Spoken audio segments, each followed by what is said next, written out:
Le mode de scrutin est différent du système belge. Analysons cette mécanique. En Belgique, le vote est obligatoire.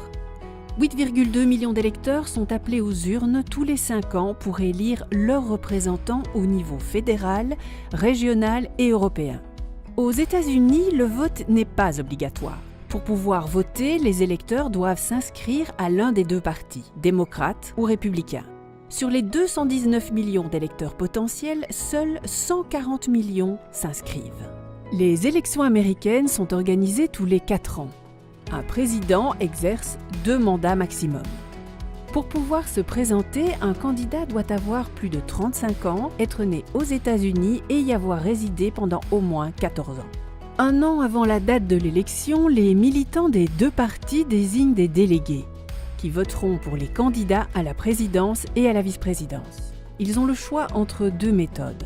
Les primaires, les voix sont récoltées par bulletin de vote. Le caucus, les voix sont récoltées à main levée. Chaque parti organise sa convention d'investiture où les délégués choisissent leur candidat à la présidence. Les Américains ne votent pas directement pour un candidat à la présidence. Il s'agit d'un suffrage indirect.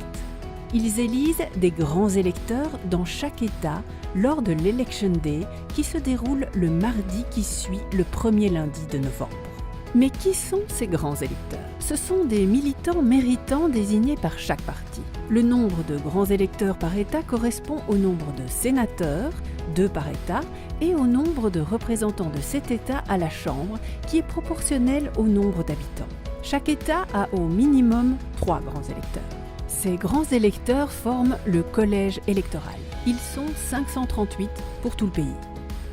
Ce sont eux qui votent pour le président. Pour être élu, un candidat doit obtenir 270 voix du collège électoral. Lors de l'Election Day, les citoyens votent pour les grands électeurs de leur État. Ils ont le choix de voter démocrate, c'est-à-dire pour les grands électeurs démocrates, ou républicain, c'est-à-dire pour les grands électeurs républicains. Lorsqu'un parti remporte l'élection dans un État, il obtient le vote de tous les grands électeurs de cet État. On appelle cela le winner take all. Il ne s'agit pas, comme chez nous, d'un système proportionnel. Prenons un exemple. En Californie, il y a 55 grands électeurs. Si les démocrates obtiennent 51% et les républicains 49% des votes, l'élection est remportée dans cet État par les démocrates.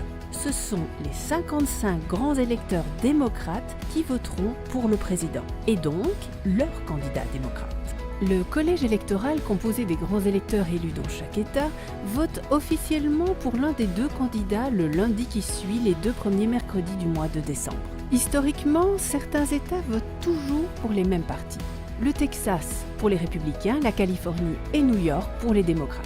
En raison de ce système de winner take all, les candidats axent leur campagne électorale dans les États les plus versatiles qui peuvent faire basculer le scrutin. Le président élu prend ses fonctions officielles après une période de 4 mois, afin de préparer le gouvernement et de gérer le fonctionnement de la Maison-Blanche. C'est le jour de l'Inauguration Day qu'il prononce son discours d'investiture devant le Capitole à Washington.